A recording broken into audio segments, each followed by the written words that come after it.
नमस्कार, good morning. बहुत स्वागत है आपका फिट इंडिया के सुपर हिट बुलेटिन में। आपके साथ मैं हूं दीपिका यादव और मैं हूं आप सबके साथ में साक्षी मिश्रा। तो आज हम नोएडा के अमिताभ पार्क में मौजूद हैं। यहाँ से आपके लिए हर ब्रेकिंग न्यूज आपके सामने रखेंगे। हर अपडेट के साथ में आपके सामने तमाम खबरों को रखेंगे।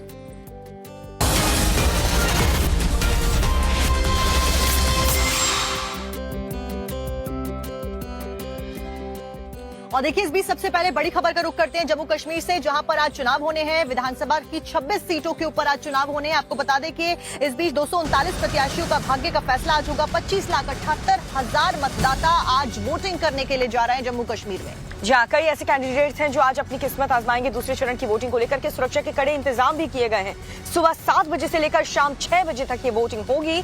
जम्मू क्षेत्र के 3 और कश्मीर के 3 जिलों में आज मतदान होना है। तो दूसरे चरण में 25,78,000 मतदाता हैं जो कि आज अपने मत का प्रयोग करेंगे। तो देखिए, 2014 के बाद अब 2024 से जब जम्मू कश्मीर में चुनाव हो रहे हैं और ऐसे में धारा 370 जब 2019 में हटाई गई थी, उसके बाद ये पहली बार है जब दूसरे चरण में आज चुनाव होने जा रहे हैं जम्मू कश्मीर में। खासा इसी वजह से जो इंतजाम है वो कड़े किए गए हैं। अगर पहली बार की बात देखें तो पहली बार पहले जो मतदान हुए हैं पहले चरण में वो काफी ज्यादा इंप्रेसिव रहे, जिसकी वजह से इस बार भी खासा उम्मीद जताई जा रही है कि जो वोटिंग परसेंटेज है वो खासा ऊपर जा सकता है। फिलहाल आज सुबह 7 बजे से लेकर शाम 6 बजे तक वोटिंग होनी है। दूसरे चरण की वोटिंग को लेकर सुरक्षा के इंतजाम किए गए हैं। 6 जिलों की 26 विधानसभा सीटों पर मतदान होने हैं। साहिल ज्यादा जानकारी लेकर जुड़ गए हैं हमारे साथ। साहिल, फिलहाल क्या कुछ इंतजाम किए गए हैं? और पहली बार हमने देखा खासा इंतजाम थे और वो इंतजाम सक्सेसफुल भी रहे। अगर दूसरे चरण की बात की जाए तो क्या कुछ इंतजाम खास?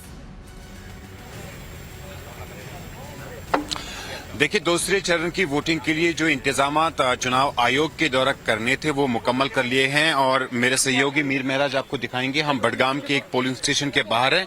यहाँ पर सीआरपीएफ के जवानों की तैनाती हुई है और 2 लेन्स जो है वोटर्स के लिए यहाँ पे बनाई गई हैं। एक से जो पुरुष जो है और दूसरे से जो महिलाएं वोटर्स है वो इस पोलिंग बूथ के अंदर जाएंगे, आज अपने वोट का इस्तेमाल करेंगे। 7 बजे के करीब वोटिंग शुरू होगी। कुछ मिनट अभी बाकी हैं और जो वोटर्स है वहाँ यहाँ पर आना शुरू हो गए हैं। 249 के करीब जो उम्मीदवार है उनके मुस्तकबिल का फैसला 25.5 लाख से ज्यादा वोटर्स आज करेंगे। जो कश्मीर घाटी के 3 डिस्ट्रिक्ट्स में, जिसमें श्रीनगर, बडगाम और गांदरबल शामिल है, यहां पर वोटिंग होगी। सबसे अहम बात यह है कि आज जो फॉरेन डिप्लोमेट्स हैं वो श्रीनगर पहुंच रहे हैं और कई जो पोलिंग सेंटर्स है वहां पर वो खुद किस तरह से वोटिंग हो रही है, किस तरह से जम्मू कश्मीर के लोग जमहूरियत पर अपना भरोसा फिर एक बार जता रहे हैं, उस चीज को देखेंगे। कुछ वोटर्स जो यहां पर अपने वोट का इस्तेमाल करने के लिए पहुंचे हैं उनसे भी बातचीत करेंगे। आज आप सुबह सवेरे सबसे पहले वोट डालने के लिए पहुंचे हैं, क्या मन में है, कितनी खुशी हैं और क्या मुद्दे हैं जो आपके जहन में? तकरीबन 8-10 साल के बाद हमें ये वोट डालना है और हमें पूरे उम्मीद है कि हम ये वोट डालेंगे। और दिन भर आपसे जानने की कोशिश करेंगे कि क्या इंतजाम वहां पर किए गए हैं ताकि वोटर्स जो हैं वो शांतिपूर्ण तरीके से अपने मत का प्रयोग कर सके। फिलहाल जो अपडेट्स आपने पहुंचाए हैं उसके लिए आपका बहुत बहुत शुक्रिया। खबरों में आगे बढ़ते हैं, बात उत्तर प्रदेश की करते हैं, जहाँ पर उत्तर प्रदेश में सभी खाने पीने की जो दुकान है, रेस्टोरेंट है, वहां पर अब अनिवार्य कर दिया गया है कि मालिक को, मैनेजर को अपना नाम बताना होगा। और देखिए, मुख्यमंत्री योगी आदित्यनाथ ने खाने पीने की चीजों में थूक मिलाने को लेकर और खास करके यूरिन करने को लेकर सख्त निर्देश दिए हैं। सख्त कार्रवाई यहां पर की जानी चाहिए, मुख्यमंत्री योगी आदित्यनाथ के द्वारा कहा गया है। मिलावट पर सीएम योगी की स्ट्राइक। अब होगा योगी स्टाइल में इलाज। सनातन से महापाप बर्दाश्त नहीं। सीएम योगी का क्लियर कट आदेश। अब यूपी में मिलावट नहीं चलेगी। उत्तर प्रदेश के मुख्यमंत्री योगी आदित्यनाथ ने खाने पीने की चीजों में मिलावट करने वालों का इलाज करने का फैसला कर लिया है। कभी जूस में थूकना, कभी जूस में पेशाब मिला देना, ऐसी घटनाओं के बाद सीएम योगी ने पूरे प्रदेश के लिए नई गाइडलाइन जारी कर दी है। सीएम योगी ने खाने पीने की चीजों में शुद्धता बनाए रखने के लिए जो निर्देश दिए हैं वो आपको बताते हैं। ढाबों, रेस्टोरेंट की जांच की जानी जरूरी है। इसके लिए पूरे प्रदेश में अभियान चलाया जाए। मैनेजर और कर्मचारियों का वेरिफिकेशन हो। होटल ढाबों में मालिक, मैनेजर के नाम लिखे हों। होटल ढाबों, रेस्टोरेंट में सीसीटीवी लगे हों। सीसीटीवी के दायरे में पूरा होटल ढाबा हो। सीसीटीवी की फीड को सुरक्षित रखा जाए। पुलिस के मांगने पर सीसीटीवी फीड दिया जाए। खाने पीने के केंद्रों पर साफ सफाई जरूरी है। कर्मचारी मास्क, ग्लव्स का प्रयोग करें। उल्लंघन करने पर कठोर कार्रवाई होगी। लोगों की सेहत और भरोसे के साथ खिलवाड़ उत्तर प्रदेश में अब नहीं चलेगा। मंदिरों के प्रसाद में अशुद्धता स्वीकार नहीं की जाएगी। वो हापुड़ वाला जूस तो नहीं मिलेगा ना, या थोक लगा करके वे रोटियां तो नहीं मिलेंगी, या तो शुद्ध मिलेगा जो भी मिलेगा। सीएम योगी ने होटलों, ढाबों के लिए जो निर्देश जारी किया है वो सभी के लिए है, लेकिन इस पर भी राजनीति हो रही है। यहाँ पर ध्यान देने वाली बात यह भी है कि खुद समाजवादी पार्टी की सांसद डिंपल यादव मिलावट के खिलाफ जांच की बात कर चुकी हैं। अब जब योगी सरकार मिलावट पर स्ट्राइक के लिए कड़े कदम उठा रही है तो समाजवादी पार्टी को इससे भी परेशानी हो रही है। समाजवादी पार्टी को भले ही इससे दिक्कत हो रही है, लेकिन जनता इससे खुश है। देखिए लखनऊ के दुकानदार और ग्राहक क्या कह रहे हैं। अभी सीएम ने निर्देश दिया है कि बहुत सारी घटनाएं हमने वीडियोस देखे कि खाने पीने की दुकानों में, जूस में, दाल में, रोटी में जो थूक देते हैं लोग, या फिर मानव अपशिष्ट मिला देते हैं, बहुत गंदगी करते हैं। तो उसको लेकर सीएम ने बहुत सख्त निर्देश दिए हैं। कहा कि ऐसे होटल्स, ढाबे, रेस्टोरेंट की जांच होनी चाहिए। आपको क्या लगता है? आप भी रेस्टोरेंट चलाते हैं यहाँ पे? नहीं सर, रेस्टोरेंट चलाते हैं हम तो बहुत साफ सफाई से जो है चीजों को मैनेज करते हैं। हम लोग कभी ऐसा कोई काम नहीं करते जिसकी वजह से कोई भी कस्टमर को हमारी दिक्कत हो या कोई वैसी कोई चीजें नहीं हम लोग खिलाते हैं। जांच करना तो हमेशा के लिए अच्छी बात है, मतलब जांच होनी चाहिए, अच्छा खाना मिले, क्योंकि हम लोग पैसा खर्च करते हैं। तो पैसे खर्च करने के बदले में हम उम्मीद करते हैं कि हमें साफ सुथरा खाना मिले और एक अच्छी जगह खाना मिले। होना जरूरी है, ऐसा होना चाहिए जो उन्होंने बोला है, इस तरह का होना जरूरी है, क्योंकि सबकी अपना विचारधारा, सबकी अपनी सोच अलग अलग। जो होटलों पे आते हैं, रेस्टोरेंट्स में आते हैं, उनका मानना है कि एक बेहतर फैसला है, क्योंकि इससे उनको पता चलेगा कि वो जो खा रहे हैं वो कितना प्योर है, कितना शुद्ध है, कितना पवित्र है।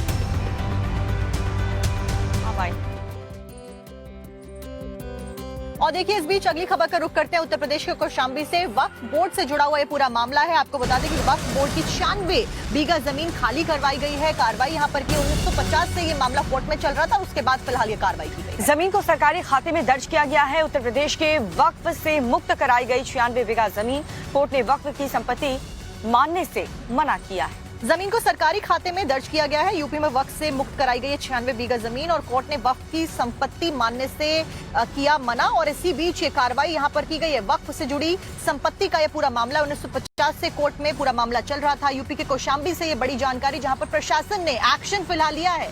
वक्फ बोर्ड की 96 बीघा जमीन खाली करवा ली गई है।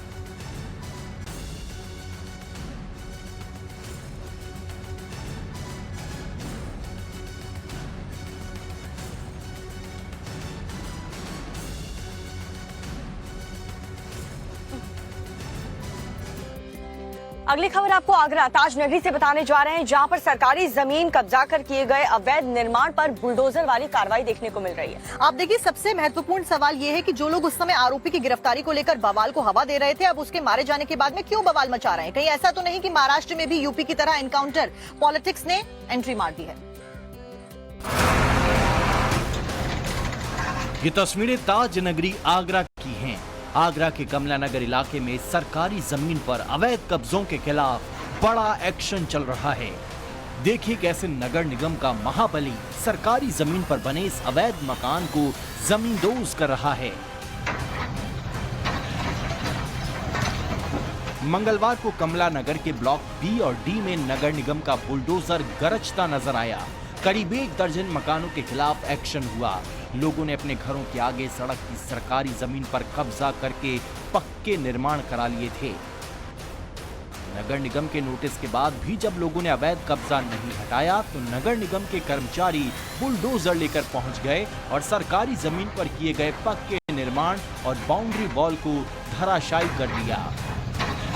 इस दौरान सड़क किनारे रखे गए जनरेटरों को भी हटवाया गया। नगर निगम का बुलडोजर एक्शन देखने के लिए मौके पर लोगों की भारी भीड़ जमा हो गई थी। मामला सामने आया है। यहाँ पर एक शख्स ने महिला किराएदार के कमरे में स्पाई कैम लगा दिया। फिलहाल पुलिस ने कार्रवाई करते हुए व्यक्ति को गिरफ्तार कर लिया है। जी अब आपको दिखाते हैं साजिश का खुलासा आखिर कैसे हुआ, कैसे पुलिस की टीम को ये सब कुछ पता चला इस रिपोर्ट में।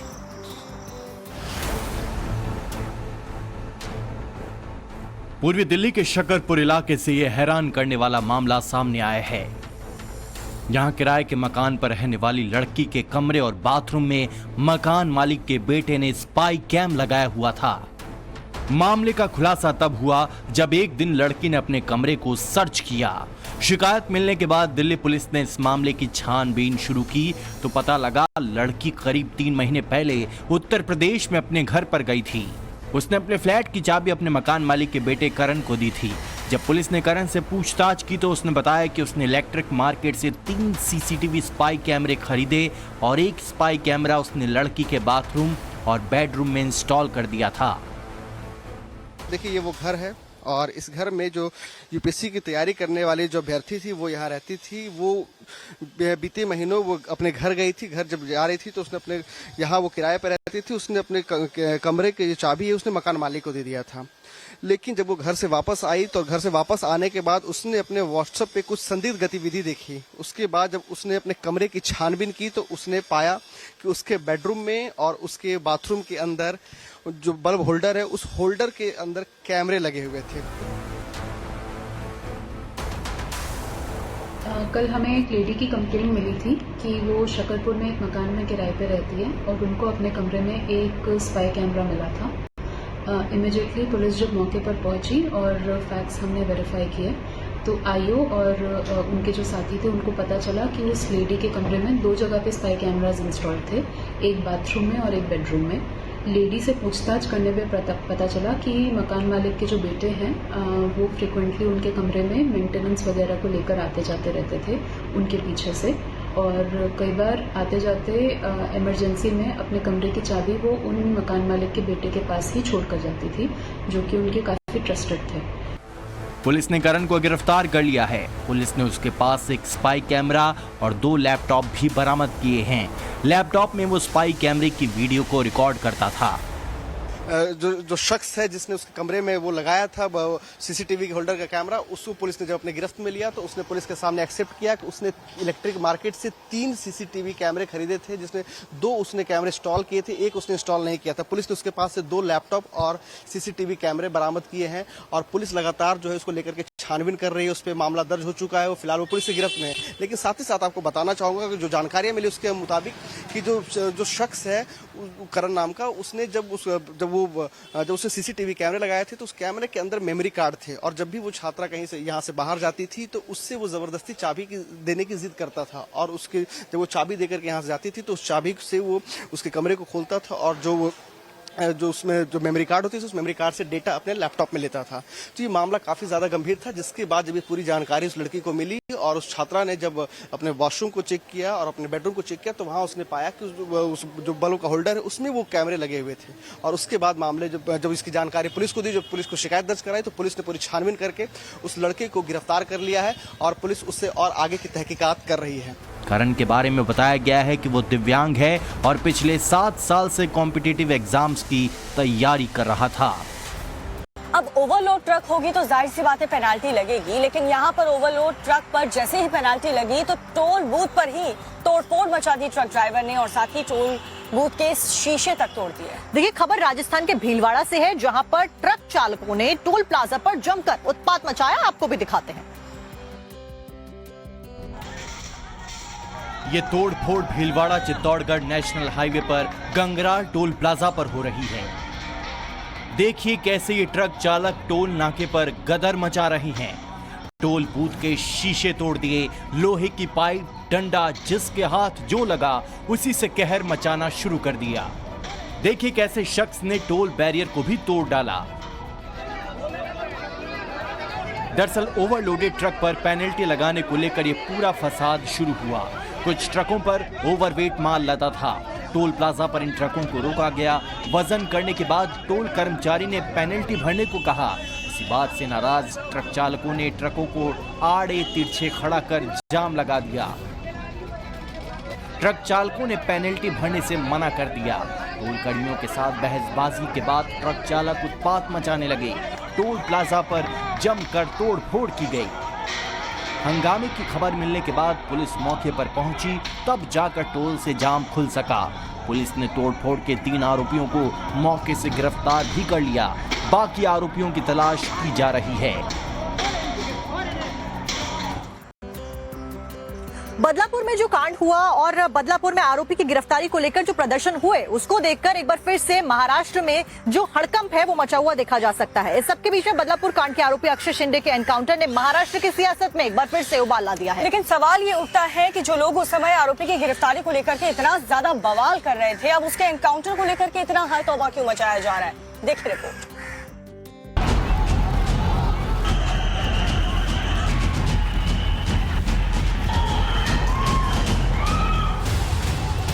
एक महीने पहले बदलापुर स्टेशन में लोगों के गुस्से की इन तस्वीरों ने महाराष्ट्र सरकार के माथे पर पसीना ला दिया था।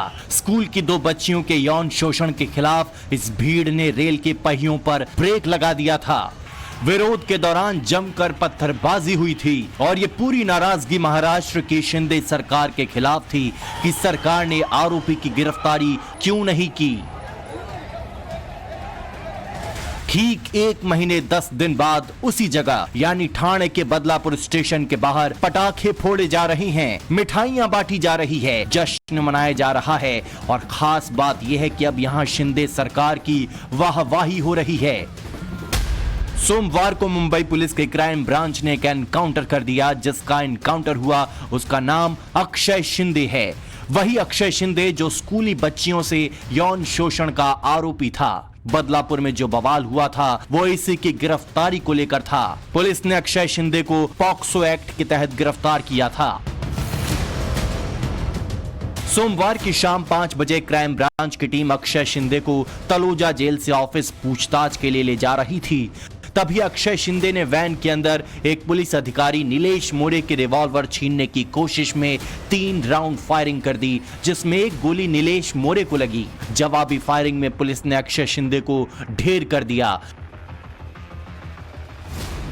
ये जो बदलापुर में आरोपी था वो आज जिसको तफ्तीश के लिए जो उसके ऊपर उसकी पहली पत्नी जो थी उसने गुनाह रजिस्टर किया था लैंगिक अत्याचार का, और इसकी वजह से उसको तपास के लिए ला रहे थे और उस दरमियान उसने एपीआई नीलेश मोरे इसके ऊपर फायरिंग की। नीलेश मोरे जख्मी है, घायल है और इसीलिए पुलिस ने खुद के बचाव के लिए ये कार्यवाही की है। लेकिन अक्षय शिंदे का एनकाउंटर सवालों में है। इसे फेक एनकाउंटर कहा जा रहा है। सरकार पर सवाल उठ रहे हैं। हालांकि ठाणे पुलिस आयुक्त ने 8 सदस्यीय जांच समिति गठित कर दी है। शिवसेना उद्धव गुट के नेता आदित्य ठाकरे ने एक्स हैंडल पर शिंदे सरकार पर आरोप लगाते हुए पूछा है कि बदलापुर स्कूल के ट्रस्टी कहां हैं? उन्हें बीजेपी सरकार संरक्षण क्यों दे रही है? माना जा रहा है कि स्कूल के ट्रस्टी बीजेपी से जुड़े हुए हैं और उनकी सुरक्षा की जा रही है। ये वही विपक्ष है जो आरोपी की फांसी की मांग कर रहा था। अब शिवसेना विपक्ष के इस दोहरे चरित्र पर हमलावर है। महाराष्ट्र में चुनाव है और यही वजह है कि मुद्दे खोजे जा रहे हैं। लेकिन एनकाउंटर का मुद्दा नया है। यूपी की तर्ज पर महाराष्ट्र में जिस तरह से एनकाउंटर के मुद्दे ने एंट्री ली है उसकी गूंज अभी आगे भी सुनाई देगी। लेकिन इस मुद्दे से पब्लिक के सेंटिमेंट कौन अपने पाले में ला पाएगा, ये बड़ा सवाल है।